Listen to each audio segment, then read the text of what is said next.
now time for us to join Ohimai Maize on Kakaaki Social. Let's find out what's trending, Ohimai. Good to see you. Good morning, Nigeria, and this is Kakaaki Social. I am Ohimai Maize, your anchor on this segment. This is a segment where we spotlight the issues shaping conversations in the Nigerian social media. The fallout of the 2019 presidential election has taken a new twist as the APC presidential campaign has made claims that Atiku Abubakar, former vice president and PDP presidential candidate, is not a Nigerian by birth. That issue dominated conversations in the social media over the weekend. We'll be taking a look at how Nigerians are reacting to that, and also a lot of stories this morning, including the 5th anniversary of the abduction of the Chibok girls. We'll be taking a look at all these issues this morning. But first, let's take a look at the Atiku issue. Is Atiku Abubakar not a Nigerian by birth? The APC has told the Presidential Election Petitions Tribunal that the candidate of the PDP in the poll, Atiku Abubakar, is not a Nigerian and therefore not qualified to have contested for the election. This was the Guardian reporting this over the weekend. Let's go on and take a look at details of that report. The APC has told the Presidential Election Petitions Tribunal that the candidate of the People's Democratic Party, PDP, in the poll, Atiku Abubakar, is not a Nigerian and therefore not qualified to have contested for the election. The party claimed that the former vice president is a Cameroonian and not a Nigerian citizen, and his petition against Muhammadu Buhari, candidate of the APC, should be dismissed for lacking in merit. In a reply to the petition of Atiku and the PDP, which prayed for their declaration as the lawful winners of the presidential poll, the APC said that the 11.1 million votes recorded in favor of the two petitioners should be voided and considered a waste by the tribunal. I will take a look now at the reactions from Nigerians. Twitter user Dadiyata tweeted and said, after claiming Atiku pays a US lobbyist $30,000 to stop PMB swearing in, they raised Atiku billboards in Abuja on a pretense to charge him with treason, and now the claim is not a Nigerian.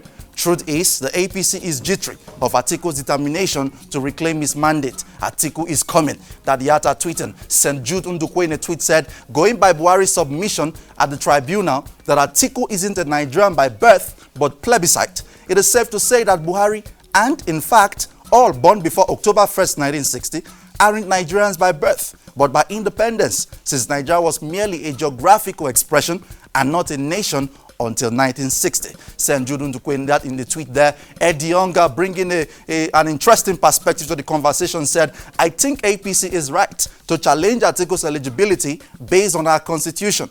The ball is now in his court, in the court of the judiciary, to explain what that section intended to achieve in a case like this. Atiku was 100% eligible to be vice president. Same doesn't apply to being president. Ed Young tweeting in that conversation, and he got a reply from a Twitter user who said, Twitter user Ajibola tweeting at Madejibo said Saraki ran for president. He was born in the UK. And then Ed Young came back to reply that tweet. He said Saraki and Atiku's cases are not similar. Saraki was born in UK to Nigerian parents. Atiku was born a Cameroonian to Cameroonian parents. They all became Nigerian by choice and referendum. Eddie Young tweeting over on that conversation, and then he continued and said, Atiku was not born a Nigerian, he became a Nigerian by choice, not by birth. Those who wrote our constitution did not see this day coming.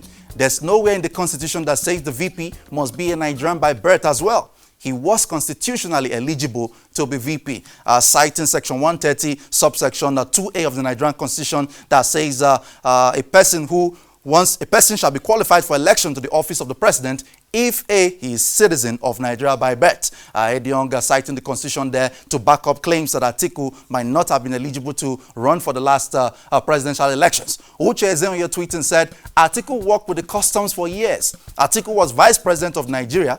Atiku was in APC and sponsored Buhari's 2015 election. Buhari flew in Atiku's private jet. When it's time for Atiku to retrieve his stolen mandate, he is now from Cameroon. It's laughable. Uche Ezenye tweeted on that development there. Let's go on and take a look at more reports, more tweets from Nigerians. Benga Gold, Benga Olorokpomi tweeting said, we all agree the 1999 constitution is terribly written, yet we squirm at every chance to stretch and test it. Why should the question of Atiku's nationality be unasked? The validity of PMB certificate was challenged and proven. So who is Atiku that we can't question his Nigerianness? Benga Gold, who is an aide to the governor of Kogi State, tweeting. Adamu Garba, a former presidential aspirant under the APC, tweeting said, I am 100% certain that President Buhari won the just concluded election, but I don't subscribe to petty allegations of Atiku not being a Nigerian. What of my late mom, who was also born in Jada? If that is the case, then everyone born before 1960 cannot legally be called a Nigerian. Adamu Garba tweeting, Amadi Chima in the tweet said, the APC wants to open wounds that are yet to heal. The argument of Atiku citizenship will open up the debate about the legality of Nigeria itself. Is the 1914 amalgamation binding?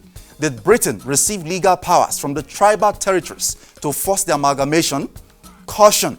Amadi Chima tweeting, Senator Shehu Sani has also weighed into the conversation. In a tweet, he said, be cautious in your politics, not to reignite Nigeria-Cameroon frosty historical issues so that they don't renew claims to the old Sardauna province, and then we will end up losing a portion of our northern territory, like the Bakassi. Shehu Sani weighed into the conversation, and then Atiku has actually said they will not dignify the APC with a response. Part of what he said is captured in this tweet, and this photograph which is attached to this tweet, which has become a very trending meme in the social media. Choosing some to sharing this tweet said, those who made Nigeria world poverty capital should have their origin questioned. Not me, Atiku. This is part of what Atiku is saying, that those who made Nigeria the poverty capital of the world should have their country of origin questioned, not him.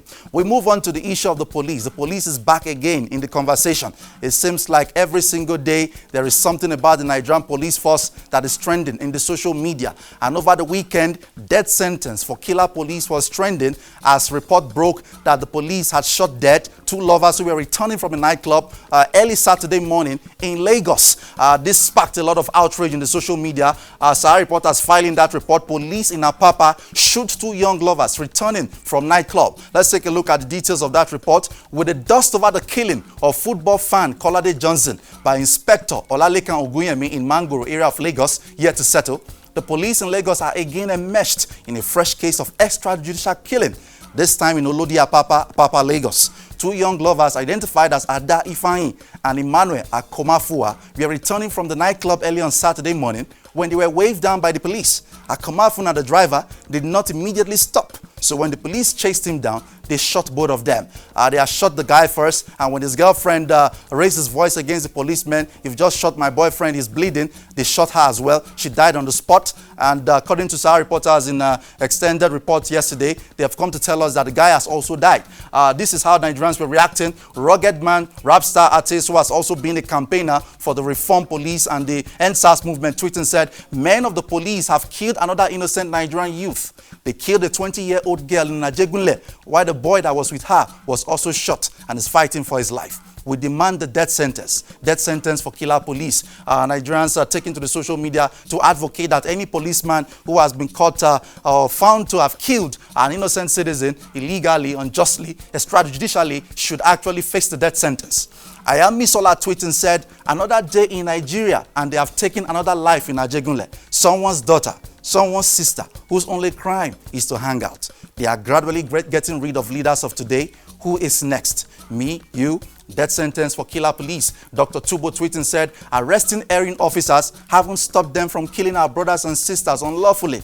It is high time the National Assembly, Bukola Saraki, amends our laws to ensure death sentence for killer police and stricter sentences for any lawful shooting or arrest. That will make them stop." Dr. Tubo tweeting, and then Dr. Emto tweeting also said, "This is absolutely wrong. You run from thieves, terrorists, and then you also run from the police. Yet these crimes are perpetrated by some men in the police force under the law. There is something wrong with the law then. Death sentence for killer police." Dr. Emto tweeting. And then we've seen Sega Awosonya, who is the lead campaigner for the NSAS movement, tweeting said, "When Kolade Johnson was murdered, the police arrested the shooter and charged him to court for murder. But we at SIAFNG said this is not enough. No police officer or squad can carry out a raid without approval of superior officers. The officers in charge must be brought in also." He continued in that set of tweets. Let's take a look at more that he said. He said the police officers killing innocent citizens are under double pressure. They are victims too, even though this does not excuse their actions. Their salaries are being stolen by the welfare department through unjust deductions, and they can't even protest because of regimentation. And Sega Link continued and said, now their so-called superiors, making their lives a living hell, are demanding deliveries on a weekly from every unit at a minimum of 50,000 naira. Where would these monies come from? Your guess is as good as mine. from the blood of innocent youth. Segalink making a lot of strong allegations there about the Nigerian police force. We hope the Nigerian authorities are watching. The Minister of Interior, Abdurrahman Dambaza, hope you are watching and listening. The IG of Police, these are allegations being made about what is going on in the Nigerian police force. Segalink still tweeting said, officers that have been delivering get security of posting, promotion, and even less deductions in salary. So the murderous thugs you see out there are fighting for their own survival too, at your expense. The time to shut down the madness is now. Arrest the superior officers too. Segalink saying that the superior officers within the Nigerian police force are also part of what is happening. And from Chidi Odinkalu, having a slightly contrary perspective from the death sentence for killer police, tweeted and said the appeal for death sentence for killer police has a gut appeal that risks turning it into a cry for mob justice. We must be careful. Police officers who kill don't belong in service. We should insist that they be caught, subjected to due process, and dealt with according to law. Still in that line of thought, Deji Adeyanju tweeted and said, in our moment of anger, we must never take the laws into our hands, no matter how attractive or tempted we become. The police have shown the desire to rid itself of bad eggs. Therefore, I do not support jungle justice of any kind.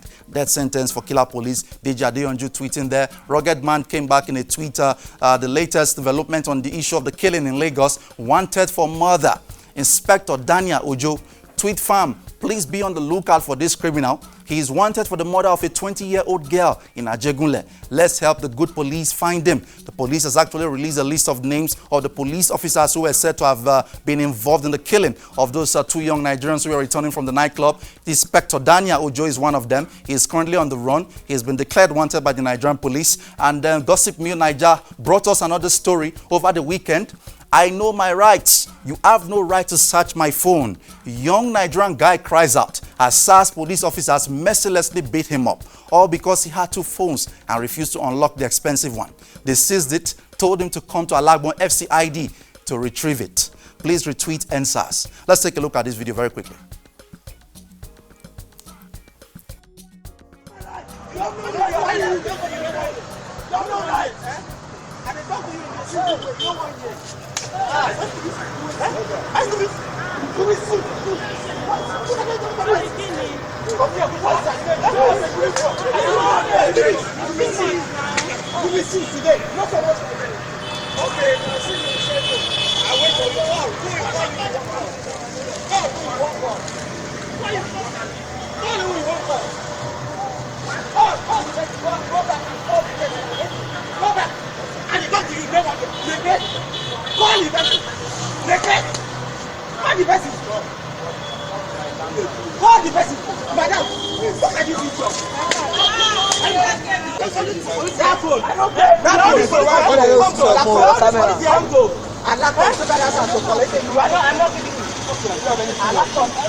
Okay, we'll take a look at some of the reactions to that video. Lostilo Adebayo Salami tweeting said, if this happens at Tudunwada, it will take the Sultan himself to plead with the community before a policeman shall ever be able to set foot in the community.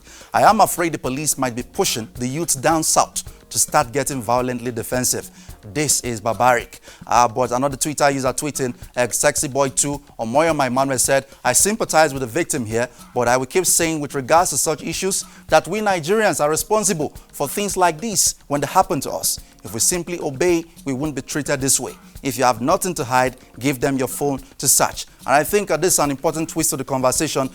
There's need for the police to be reorientated, but the citizens themselves as well, they need to also understand how to relate with the police. When a policeman stops you, please stop. Don't run away. You could get shot. It is better to be alive to tell the story than to run away and get shot. This is not an excuse for the police to be irresponsible, but citizens themselves need to understand that the police have a responsibility to police, and part of that includes stopping and searching vehicles. So we need to carry out this orientation both within the police force and the citizens themselves. Yesterday marked the 5th anniversary of the kidnap of Chibok girls, and we've seen a lot of conversations in the social media. President Muhammadu Buhari in a tweet yesterday, let's take a look at what he tweeted. Yesterday, the president reacting to the issue of the 5th anniversary of the kidnap of the Chibok girls who were abducted from their school in Chibok 5 years ago. President Buhari tweeted and said, today marks 5 years since the abduction of our Chibok daughters. We have succeeded in bringing back 106 7 of them, but we will not rest until all the remaining girls are back and reunited with their families. I made this promise when I became president, and I will keep it. Our lead campaigner for the Bring Back Our Girls movement, Obi Ezekwesili, tweeting said, today at the Unity Fountain, we arranged 112 empty seats and desks of our remaining 112 Chibok girls and Leah Sharibu, our Dapchi girl, with their names. No serious country and government can simply move on without closure on a tragedy of this scale. Just look at the emptiness. And then we've seen more commentary from Buki Shonibare, who has also been a voice for the Bring Back Our Girls movement, tweeting said, 5 years on, it was so difficult sitting at these desks, depicting the empty school seats of our Chibok girls. I represented Rifkatu Galang, daughter of Yana Galang, a woman whose tears have been ceaseless. I pray God breathe on these calls and cries. Bring Back Our Girls. She attached some of these images. This is one of the images she attached sitting on the desk of Rifkatu Galang yesterday at the Unity Fountain in Abuja. Amnesty Nigeria tweeting said, Amnesty International commends the resilience and determination of the Bring Back Our Girls campaigners in Nigeria in getting the plight of the Chibok girls on the world's agenda and for keeping up the pressure on the government. Bring Back Our Girls, free 112 Chibok girls. But Mr. Aidi in a tweet said, Ahmad Salkida said this last year, and those who know have been able to verify. But no one seems to want to admit the obvious. Unfortunately, there are no Chibok girls left to be freed.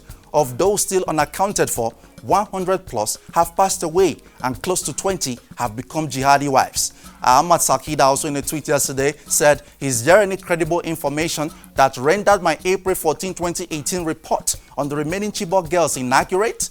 Can anyone present me with any evidence aside the hasty clarification Boko Haram made via my microblog after I challenged stakeholders for full disclosure? Ahmad Salkida had reported that most of the girls are already married off and some of them are not even alive as we speak. And we take a look at some issues that are also trending. The issue of the fuel scarcity. Is fuel scarcity coming back? Well, Instagram comedian Mr. Jollof took to his Instagram page over the weekend to share this with us. Let's take a look at what he said and some of the details that are followed in the wake of this report that fuel scarcity is about to hit us again. Let's take a look at this video. Gone are those days where person go filling station go to stand queue or go to give one pop attend that small to say I want mash make a feel buy fuel. No, they're the big pass on thing.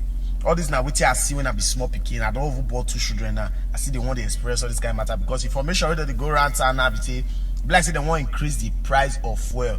So many filling stations now they know they get fuel again. But me, I don't fit take me on our way. Ta-da! I don't even buy 100 liters of fuel for gallon for Gen because lights not the day. The heat for this country now they're true. So if you never get fuel, go buy your own fuel because we have to notice say this thing go really tough now when 4 months Chief Francis filling station off you get fuel. That means you want red. So go buy your own now. Prevention is better than cure. Because all these are brand them. And what they do for all these days, they still want to do now. 2019, person wants to see the struggle for fuel. I beg, they call the quarrel for filling station. Go for beat vaccine. Okay, Mr. Stanley Nwabia in a tweet on Twitter said, if Buhari's government wants to remove fuel subsidy, let them do it quickly and not push us through another round of fuel scarcity. We will not protest. We don't mind buying fuel at 250 naira per litre. We love Buhari. Things must get worse before it gets better. Next level rocks. Mr. Stanley Nwabia tweeting on Twitter. And then from the NNPC, they've debunked the claims that fuel scarcity is looming. Fake news alert. Discountenance rumored fuel scarcity, says NNPC. NNPC has once again appealed to Nigerians to disregard trending social media reports of an impending fuel scarcity due to purported refusal by some oil marketers to leave products from depots. And they continue another part of that statement. The NNPC, in a release this evening by its Group General Manager, Group Public Affairs Division, Undu Ugamadu, explained that the tale was fabricated by mischief makers. NNPC saying no, fuel scarcity isn't looming. And then we move on to this issue now. The Minister of State for Petroleum, Kakaaki, is celebrating their latest partnership with the Nigerian Army. Let's go on and take a look at what he tweeted from his Twitter handle, the launch of the LPG. Today marked a historic day towards attaining the goal of increasing and deepening domestic LPG utilization in Nigeria with the launch of the Domestic LPG Expansion Projects, Micro Distribution Centers, and Cylinder Exchange Program in collaboration with the Nigerian Army. 7 big wins from Atiku. He continued in a set of tweets. He said the national adoption is envisioned to create an estimated 700,000 job opportunities across the domestic LPG value chain. I applaud the Chief of Army Staff and the various Nigerian Army Formation Commanders for the prompt adoption of the strategic DLPG framework. 7 big wins. And then one last tweet on that issue. The Cylinder Exchange Scheme, which is enabled by the introduction of micro distribution centers, will ensure that the entry barrier of cylinder ownership is completely eliminated with the free exchange of LPG cylinders, whereby consumers will only pay for the product. 7 big wins. The Minister of State for Petroleum, Kakaaki, they're tweeting over the last week, between Friday and Saturday. He posted that on Twitter. And we go now to Ghana. The Ghanaian police is in the spotlight also. Not just the Nigerian police is trending. We've seen this video on Instablog Nigeria yesterday. Ghanaian police officer seen scaling the fence of a house occupied by some Nigerians. Let's take a look at this video and the comments that followed. Police they climb our fence, so police don't climb our fence. See police climbing our fence, disconnecting Our barbed wires. Just because we are Nigerians, eh? So it's crime for Nigerians to live in Ghana. They came just a week ago. This is the same way they entered inside our compound. It's collecting his rifle. You can see. You can see. You can see. Okay, quickly we'll run through the comments. Ned Nwoko posting on Instablog Nigeria said, Nigerians abroad, please return home. We have bigger plans for you. We will be discussing all this in the Senate. Ned Nwoko posting, Sailor OJ said, I beg, it's their country. They can do whatever they like. We haven't finished what our own police is doing to us. You then want to add us Ghana police? Bros, fear God now.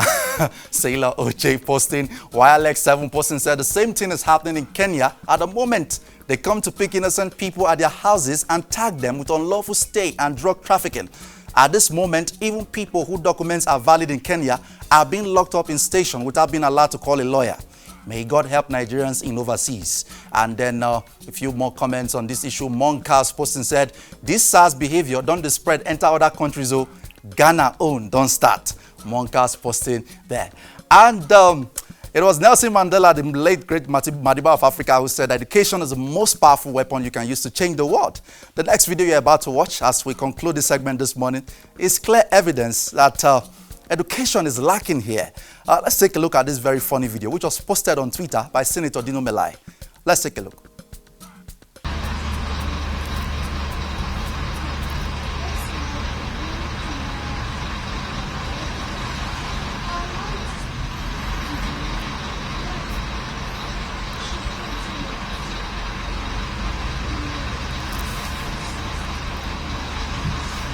Yezo, pakanaka ere na ya mainini. Anunguna, pakanaka. Wachi? Murugo zizunguza kudaro kwakanaka. I can't say before you drink. Zego zizunguza muiri kudaro. No, you must say before you drink. Oh. They didn't say shake your body before you drink. Shake the pack before you drink. Okay, guys, that's our show for this morning. This is your Draw the Curtain. Please follow the conversation on Twitter, Facebook, and Instagram at Kakaaki Social. Subscribe to our YouTube channel, Kakaaki Social. I am Ohimaya Maize. Hand you over back now to Utibe and Chiko Dinaka. Thank you very much, Ohimai. Have a nice one.